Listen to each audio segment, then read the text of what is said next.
বাংলাদেশের রাজনৈতিক অঙ্গনে নতুন আলোচনা জোর ধরেছে। আন্তর্জাতিক মানবাধিকার সংস্থাগুলোর চিঠি এখন সমালোচনার কেন্দ্রবিন্দুতে।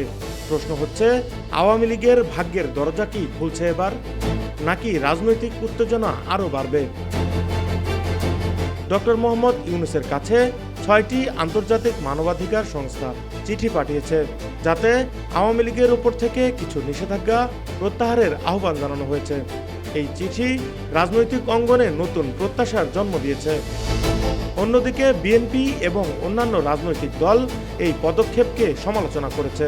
তারা বলছে, খুন, গুম ও বিচার বহির্ভূত হত্যাকাণ্ডের প্রকৃত তদন্ত হওয়া না পর্যন্ত আওয়ামী লীগের ওপর থেকে নিষেধাজ্ঞা প্রত্যাহারের দাবি অগ্রহণযোগ্য। মানবাধিকার সংস্থাগুলোর ১২ দফা সুপারিশও এখন রাজনৈতিক আলোচনার কেন্দ্রে।